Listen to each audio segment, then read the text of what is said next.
El presidente Joe Biden condenó la violencia en las protestas universitarias a favor de la causa palestina y dijo que el antisemitismo no debe tener lugar en ningún campus del país. Sus declaraciones se dieron después de los enfrentamientos con la policía en la Universidad de California y que dejaron varios estudiantes detenidos. Crecen las reacciones a la decisión del gobierno de Colombia de romper relaciones con Israel a raíz de la guerra en Gaza. El grupo islamista Hamas calificó la medida como una victoria, mientras que 4 expresidentes colombianos advirtieron sobre graves consecuencias para el país. Rusia lanzó su tercer ataque con misiles en una semana contra la ciudad portuaria de Odessa. Al menos 14 personas resultaron heridas por la ofensiva, mientras que en el frente este del país, los militares ucranianos advirtieron que la situación está empeorando en medio del avance de las fuerzas rusas. Hola, ¿qué tal? Bienvenidos a una nueva emisión de noticias en France 24. Los saluda Andrés Mesa Muñoz. Abrimos este informativo en Estados Unidos, en donde siguen extendiéndose las protestas universitarias en todo el país a favor de la causa palestina. Después de la Universidad de Columbia en Nueva York, son los estudiantes de la UCLA en Los Ángeles los que enfrentaron a las fuerzas policiales.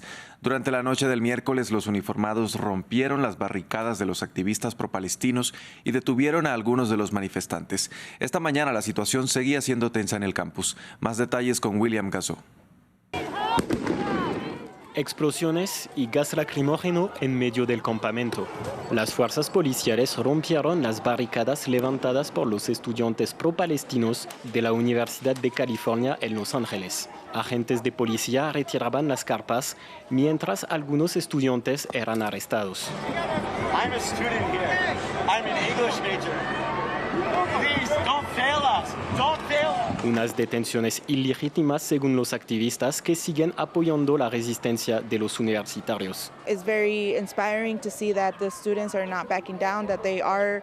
Es muy inspirador ver que los estudiantes no se echan atrás, se juegan mucho, se arriesgan a ser detenidos, se juegan sus carreras y su futuro.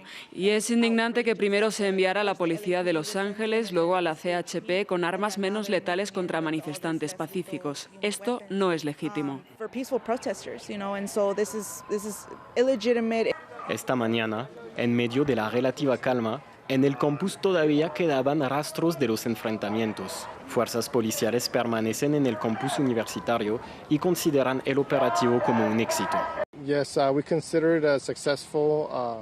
Consideramos que el operativo ha sido un éxito. No hemos visto heridos en ninguno de los bandos. Los agentes de policía han podido desalojar a los agitadores. Todavía quedan algunos en el campus, pero estamos avanzando.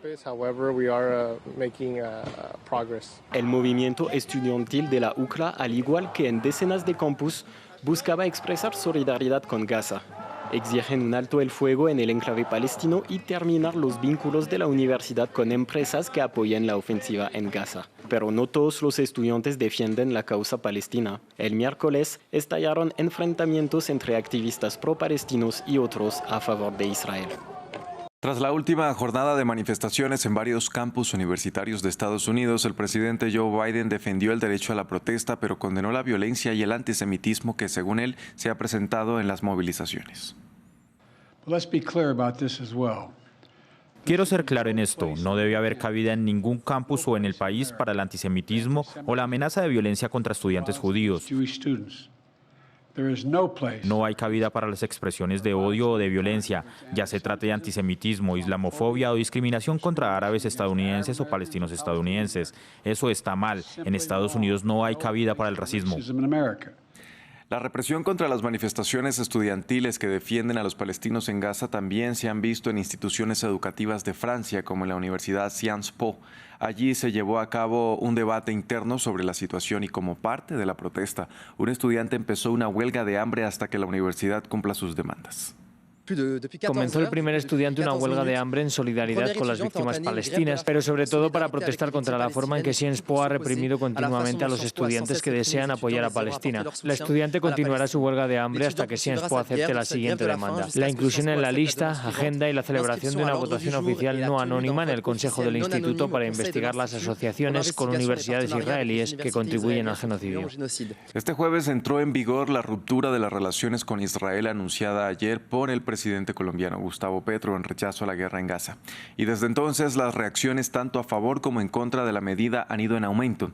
El gobierno israelí lo calificó como un premio a Hamás, mientras que varios expresidentes colombianos advirtieron que esto tendría consecuencias negativas para el país andino. De otro lado, el presidente de la Autoridad Nacional Palestina agradeció la decisión y también el grupo islamista Hamás dijo que se trataba de una victoria. Cambiamos de tema en noticias de la guerra en Ucrania. A última hora del miércoles, un misil balístico impactó sobre un depósito postal en el puerto ucraniano de Odesa, provocando una gran nube de humo. El alcalde de la ciudad publicó unas imágenes en la red de mensajería Telegram en la que se podía ver a los bomberos trabajando en la extinción del fuego. Indicó asimismo que al menos 14 personas resultaron heridas. La ampliación de esta noticia con nuestra enviada especial Catalina Gómez Ángel. Estos ataques se han venido intensificando en las últimas semanas con especial énfasis en estas dos grandes ciudades que Rusia considera bajo su órbita. Al comienzo de esa invasión a gran escala en el 2022 ya intentó tomar el control de ellas sin éxito y sigue en las últimas semanas ya no solamente atacando esa infraestructura eléctrica que ha dejado especialmente a la ciudad de Kharkiv sin grandes servicios de electricidad y de agua, sino también atacando a la población civil. Ayer mismo y en la noche volvió a atacar esta ciudad de Kharkiv, la segunda ciudad del país, y no solamente en el centro donde murieron 2 personas, sino también en sus poblaciones, muchas de ellas que sí estuvieron en control de las fuerzas rusas al comienzo de esta invasión. La mayoría de esas personas que mueren en estas poblaciones son personas mayores que decidieron quedarse y que cada vez sienten más cerca la presión de las fuerzas rusas. No así en Odesa, que está mucho más lejos del frente de batalla, pero que constantemente ha sido atacada por los misiles. Especialmente ya veíamos días atrás como esos misiles alcanzaban ese paseo marítimo dejando civiles, incluso animales fallecidos. El ataque de ayer fue contra Novapochka, que es la central de distribución de correo mercantil en Ucrania, que llega a todas las partes del país y que uno de sus depósitos volvía a caer. Y esto llega en un momento en el que Ucrania está recibiendo o está a la espera de recibir estos misiles que apoyan su defensa antiaérea, y ahí se piensa que Rusia está tratando de presionar especialmente estas áreas urbanas antes de que puedan defenderse con mayor intensidad. Sin fundamento, así califican desde el Kremlin las acusaciones de Estados Unidos sobre el presunto uso de armas químicas por parte del ejército ruso contra soldados ucranianos. El Departamento de Estado estadounidense dijo que no se había tratado de un incidente aislado.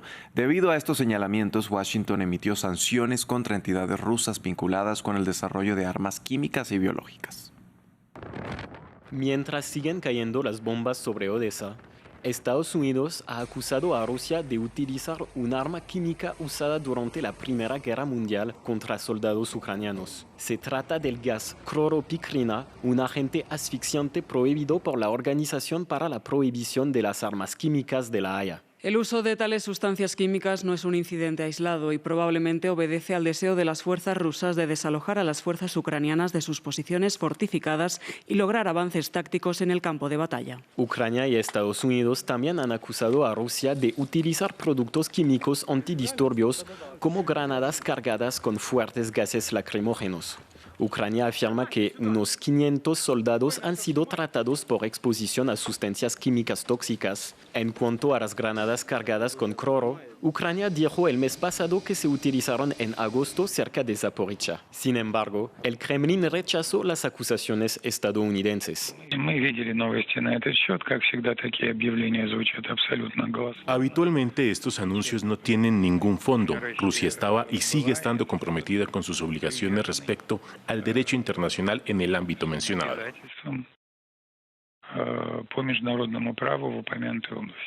En respuesta al uso de estos gases, Washington ha impuesto nuevas sanciones a Rusia, incluyendo en su lista negra a más personas relacionadas con los sectores minero y metalúrgico rusos. Estados Unidos está preocupado por la situación en Georgia y la Unión Europea ha instado al país a continuar su rumbo hacia Europa y no hacia Rusia. En el centro del debate está el proyecto de ley sobre transparencia de la influencia extranjera en Georgia, recientemente aprobado en la segunda de 3 lecturas en el Parlamento y que los críticos consideran que se trata de una ley copiada del modelo de censura rusa contra organizaciones no gubernamentales y activistas de derechos humanos. Les explicamos a continuación. Ley de agentes extranjeros o ley rusa, así han bautizado sus detractores el proyecto de ley sobre transparencia de la influencia extranjera en Georgia, un texto tan controvertido que ha generado peleas y agresiones físicas dentro del Parlamento. Según el proyecto de ley, cualquier ONG o medio de comunicación independiente que reciba más del 20% de su financiación del extranjero tendrá que registrarse como organización portadora de intereses de una potencia extranjera, es decir, agente extranjero. Además, el Ministerio de Justicia de Georgia las controlaría y podría obligarlas a compartir información sensible, bajo el riesgo de imponerles multas cuantiosas. Los críticos, incluida la presidenta de Georgia, dicen que el proyecto de ley es una copia de una ley rusa de 2012.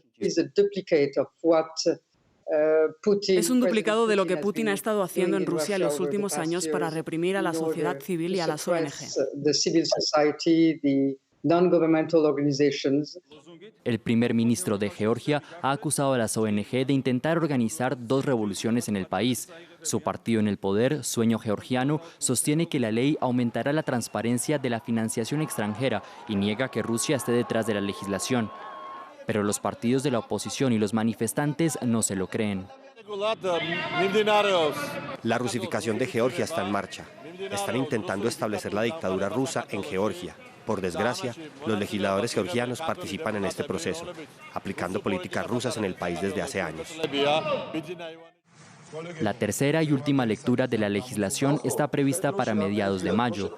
La presidenta Zurabichvili, proeuropea, ha dicho que vetará la ley si el Parlamento la aprueba, pero el partido Sueño Georgiano podría anular ese veto. Pasamos a Reino Unido porque este jueves se celebran elecciones locales en Inglaterra y Gales. Se trata de la última gran prueba antes de las elecciones generales previstas para antes del fin de año. El Partido Laborista espera obtener importantes victorias confirmando lo que dicen las encuestas desde hace 2 años. Más en el siguiente informe. Una prueba de fuego en la política británica. Los votantes de Inglaterra y Gales acuden este jueves a las urnas para participar de las elecciones municipales, en la que se eligen más de 2.000 concejales, 10 alcaldías y comisarios de policía. Pero aunque la jornada se enfoca en el nivel local, los resultados serán interpretados desde un prisma nacional. El Partido Laborista espera que la votación confirme lo que los sondeos han mostrado durante los 2 últimos años. Si se confirma, los conservadores sufrirán la mayor derrota electoral de su historia. En vísperas de la votación, el primer ministro británico y el líder del Partido Laborista se atacaron en el Parlamento. ¿Son impuestos más altos y más delincuencia con los laboristas? ¿O son impuestos más bajos y mejores servicios con los conservadores? Esa es la elección, desde West Midlands a Teesside y Londres. Solo hay una opción. La realidad es que los diputados conservadores están siguiendo a los votantes conservadores en la conclusión de que solo el Partido Laborista puede ofrecer el cambio que el país necesita. Los resultados de las elecciones del jueves empezarán a conocerse a primera hora del viernes y se prolongarán hasta el final del fin de semana. En Londres, se espera que el laborista Sadiq Khan gane las elecciones y se asegure un histórico tercer mandato como alcalde de la capital. Pasamos a Corea del Sur, donde el Parlamento aprobó una ley para adelantar una nueva investigación por la estampida en Halloween de 2022 que dejó más de 150 personas muertas. Un proyecto similar había sido vetado por el presidente Yoon Suk-yeol, pero esta vez el partido de gobierno y la oposición alcanzaron un acuerdo para que la iniciativa saliera adelante.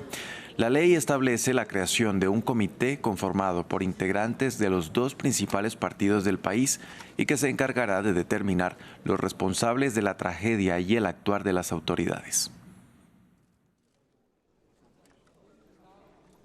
De esta manera despedimos este informativo en France 24. Gracias por acompañarnos, pero los invitamos a visitar nuestra página web www.france24.com para seguir con la actualización de nuestras noticias. Quédense con nosotros que en minutos regresamos con más información.